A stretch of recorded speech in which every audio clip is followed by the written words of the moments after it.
Sudah hari Senin, saudara, saatnya Kompas Bisnis menyajikan informasi seputar market untuk Anda. Dan judul besarnya adalah di belakang saya ini. Usai 2 bulan diguyur 200 triliun rupiah, saham Bank BUMN ini masih loyo. 2 bulan sudah sejak Kementerian Keuangan mengucurkan dana pemerintah sebesar 200 triliun rupiah ke Bank Nasional. Performa emiten Himbara masih terpantau loyo.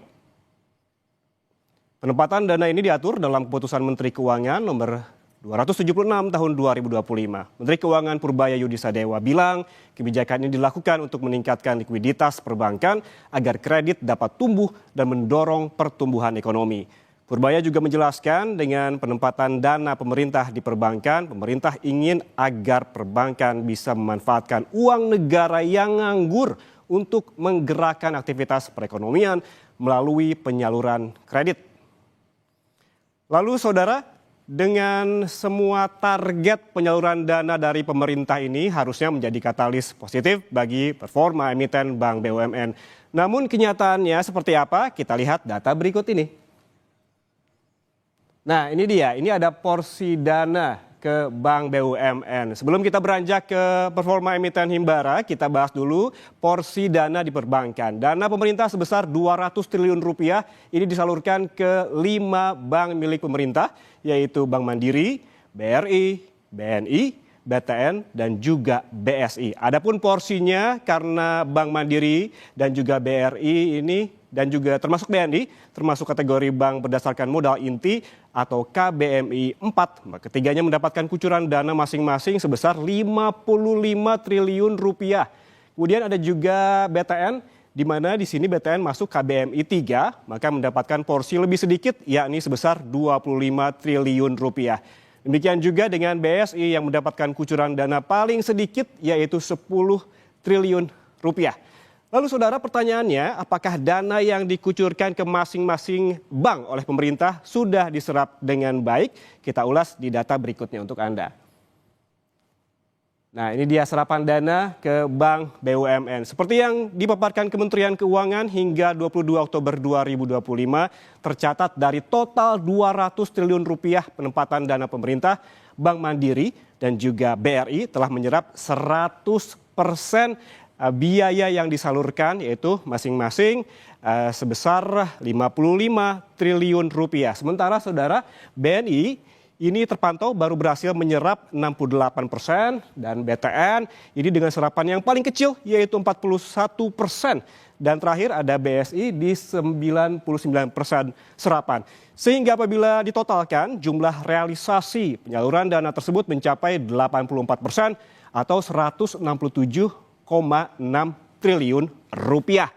Lalu saudara, seperti pertanyaan di awal, apakah penyaluran dana 200 triliun dari pemerintah betul-betul menjadi katalis positif bagi emiten Himbara di pasar saham? Jawabannya ada di data berikutnya. Nah, ini dia. Jika dilihat performa sejak dana 200 triliun rupiah dikucurkan pada 2 bulan lalu atau 12 September 2025 hingga penutupan bursa pekan kemarin, terpantau yang tumbuh positif alias menghijau adalah Bank Mandiri. Harga sahamnya naik sebesar 5,08%, sementara sisanya masih loyo. Seperti yang kita lihat, BMRI positif di 5,08%, sementara itu BBRI minus 4,7%, BBNI minus 0,44%, BTN minus 12,7%. Ini penurunan yang paling besar di antara semua bank BUMN, dan juga terakhir ada BRIS di minus 6,69%. Namun tentu saudara, sentimen soal pengucuran dana 200 triliun rupiah ke Himbara bukanlah satu-satunya yang menjadi katalis naik turunnya saham. Perlu dilihat juga bagaimana dana asing yang masuk dan juga keluar, seperti yang bisa kita lihat di data selanjutnya. Nah, dari data Bursa Efek Indonesia selama sebulan terakhir yang mencatatkan net buy asing terbesar diperoleh oleh BMRI dan juga BBRI seperti yang Anda lihat saat ini. Meski demikian, net sell asing atau yang keluar justru lebih besar.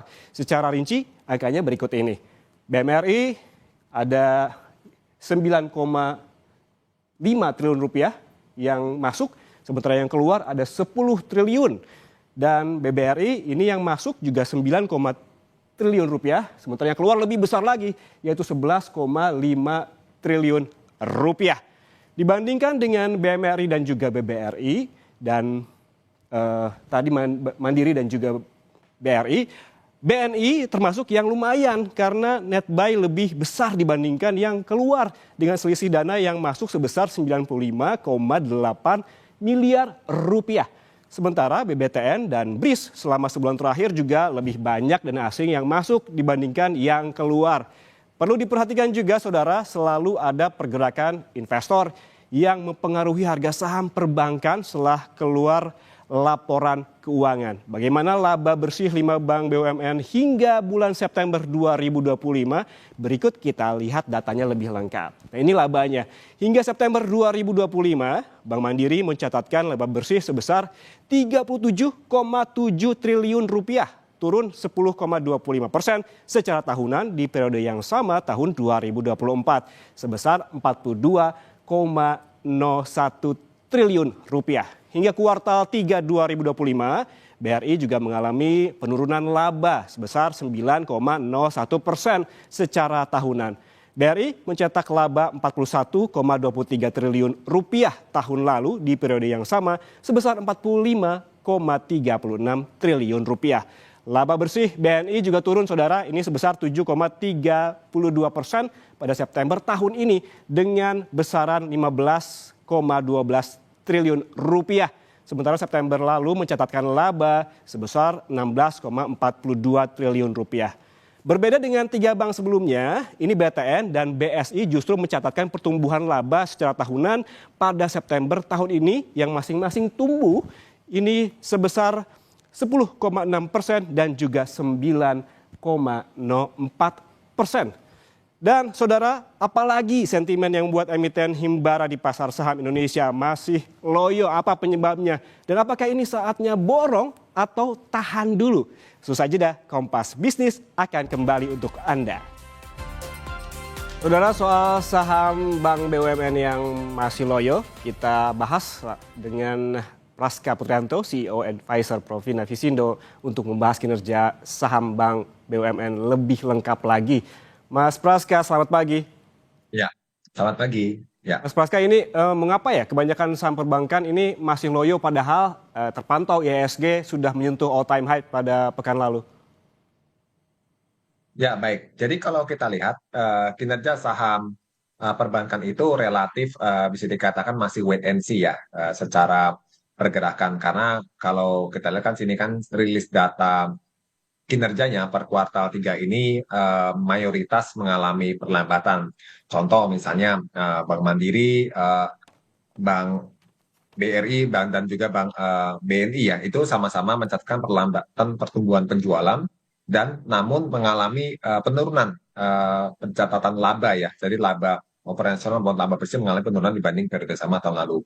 Nah, meskipun demikian, harga saham dari bank-bank persero tersebut, bank BUMN setelah sentimen diguyur likuiditas ya dari Menteri Keuangan, itu saham-saham Bank Himbara mulai melonjak ya di antara seperti BRI, Mandiri ya dan juga BBNI itu dalam 1 bulan terakhir sudah mencatatkan kinerja bahkan di atas 5%, bahkan kalau kita bicara BNI dan Bank Mandiri naik lebih dari 10%, seperti itu.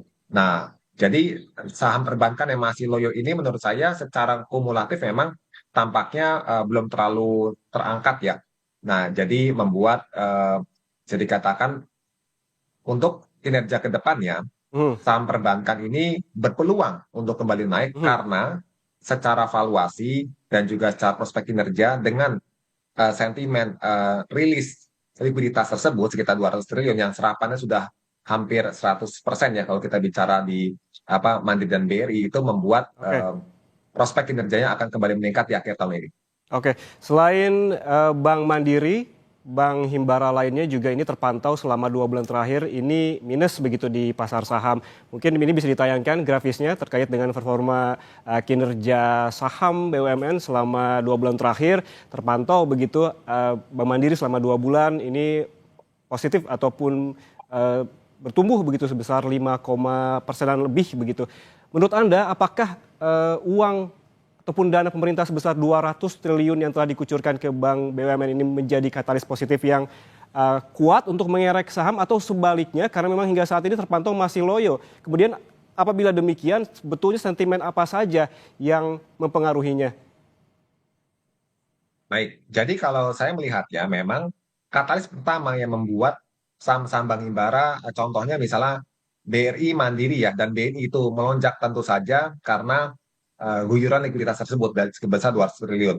Hmm. Namun sedikit melambat karena rilis kinerjanya yang kurang memuaskan menurut saya. Oke. Jadi mengalami perlambatan.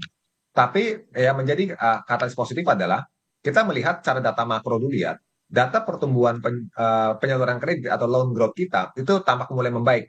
Dari Juli yang mentok di sekitar 7%, sekarang di September sudah mulai 7,7. Dan kalau tidak salah berbarengan dengan persetujuan pencairan untuk likuiditas tersebut di bulan September. Jadi harapannya di bulan Oktober sampai Desember nanti di akhir tahun ini harusnya dengan adanya kucuran likuiditas tersebut yang difokuskan pada bank-bank himbara ya, yang diharapkan menjadi motor penggerak Hmm. pertumbuhan kredit, itu bisa meningkatkan performa emitennya yang mana sampai rilis per Q3 masih kurang bagus. Jadi otomatis nanti dampaknya ke depan adalah ke arah kinerja Oke. harga saham yang harusnya bisa mengalami window dressing di nanti bulan Desember seperti itu. Oke. Oke, seperti yang tadi Mas Praska sebutkan ataupun bahas terkait dengan laporan keuangan yang sudah dirilis di kuartal ketiga terkait dengan laba Bank BUMN hingga September, ini juga turun secara tahunan kecuali BTN dan juga BSI. Apakah ini menurut Anda menjadi katalis utama terkait dengan kinerja saham Bank BUMN di pasar saham? Ya, jadi kalau saya lihat sebenarnya positif positifnya catatan laba dari BTN dan BRIS ini memang menjadi harapan jangka pendek ya, karena kalau kita bicara bank-bank seperti BTN dan juga BRIS ini kan masih relatif secara kinerja itu masih sideways ya kalau saya bilang Hmm. ya, dari dalam jangka pendek menengah seperti itu, sehingga dengan positifnya catatan di kuartal 2 dan 3 ini bisa mendorong kenaikan harga saham dari BTN dan juga BRIS itu sendiri, yang mana kalau BRIS ini bahkan secara year to date pun masih negatif ya. Hmm. Tetapi kalau BBTN sepanjang year to date itu sudah positif, bahkan yang dari 5 bank himbara termasuk BRIS ya, itu cuma BBTN dan BBNI yang secara year to date sudah positif, sementara BBRI, Bank Mandiri dan BRIS masih negatif seperti itu. Oke, melihat trennya secara year to date dan juga banyaknya katalis, termasuk katalis positif dan juga negatif, menurut Anda saat ini harga saham Bank Himbara di market begitu, menurut Anda bagi investor saatnya untuk borong atau justru tahan dulu? Buat saya masih optimis waktunya untuk memborong. Kenapa? Karena satu, catatan saya dari investor asing sudah mulai melirik, banyak mencatatkan net buy ya. Sebagai contoh, kalau dari catatan saya ini kita bicara Bank BRI pun sudah dalam sekitar 1 minggu terakhir tuh sudah tercatat surplus net buy asing ya. Demikian juga untuk kita bicara Bank Mandiri sudah net buy asing sekitar 1 minggu terakhir 318 miliar ya di pasar Hmm. reguler. Artinya sudah mulai ada nih fund flow asing, termasuk juga tentu ke bank-bank lainnya, nggak cuma pada Bank Himbara ya, misalnya BBCA dan bank-bank swasta yang cukup besar lainnya. Artinya outlook positif buat sektor perbankan sudah meningkat. Tapi dengan adanya peningkatan tadi kucuran likuiditas difokuskan pada Bank Himbara, tentu saja ini menjadi menurut saya cukup seksi ya ke prospek ke depannya di tengah valuasi yang masih menarik. Contoh misalnya BNI, BRI, ya kan, dan Bank Mandiri ini masih masih atraktif, masih single digit PE ratio Mhm. dan juga prospek kinerja yang bagus, sehingga waktunya buat saya tuh untuk bisa mengakumulasi serta dividen yield dan juga masih atraktif, kira-kira seperti itu. Oke, kalau kita melihat, bisa dijelaskan lebih detail, Mas Praska, terkait dengan key statistik dan juga fundamental dari masing-masing bank BUMN. Ya, baik. Jadi kalau kita mulai dulu dari bank ini ya, BNI ya. Dari bank BNI sendiri memang secara performance-nya tadi ya, itu kan masih mencatatkan perlambatan per Q3. Namun hal ini menurut saya sudah terefleksi dari koreksi harga saham Bank Persero kemarin ya, yang sampai cukup dalam ya, rata-rata di atas lebih dari 20% kalau saya hitung dari titik tertinggi ya, seperti itu. Namun dengan adanya suntikan likuiditas tersebut ya, dari bulan Oktober pertengahan itu mampu bangkit lagi nih hampir semua bank himbara ya, termasuk BBNI juga, naik lebih dari 10%.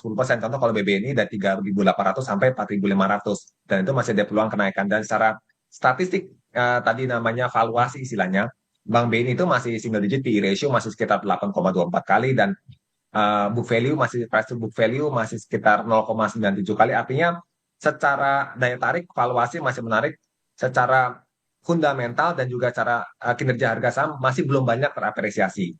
Demikian juga kalau saya lanjut kepada Bank BRI ya, Bank BRI juga sama kondisinya seperti Bank BNI dan juga Bank Mandiri ya, di mana per atau 2 dan 3 ini mengalami perlambatan. Tapi tetap secara valuasi juga masih positif, di mana Bank Mandiri PE ratio masih sekitar 7,7 kali, ya kan, dan juga harga sahamnya pun masih bisa dikatakan belum mencatat kinerja positif ya sepanjang year to date. Artinya masih bahkan minusnya paling dalam Bank Mandiri ini, minus 16%. Artinya ada peluang kenaikan lebih lanjut daripada Bank Mandiri sendiri. Plus tadi Bank BRI yang terakhir, menurut saya di sini juga secara year to date kan juga masih minus ya 2,45%. Dan valuasi juga masih cukup relatif atraktif meskipun sudah tidak single digit lagi, tapi masih sekitar 10 kalian. Artinya kalau kita compare dengan performa rata-rata jangka panjang, Bank BRI ini masih menarik dan juga dividen yieldnya yang cukup tinggi di atas 5%. Jadi ada Bank Mandiri, Bank BRI itu dua saham Bank Himbara yang mempunyai dividen yield statistiknya yang cukup atraktif yaitu di atas 5%. Bahkan terakhir kalau tidak salah saya lihat di sini Bank BRI masih di atas sekitar 9% untuk 8,5% untuk dividen yieldnya. Mas Praska, terakhir singkat saja, Ya. hingga akhir tahun bagaimana proyeksi Anda terhadap harga saham Bank BUMN? Apakah berpotensi naik seiring dengan target Menteri Keuangan agar IHSG to the moon ke 9.000?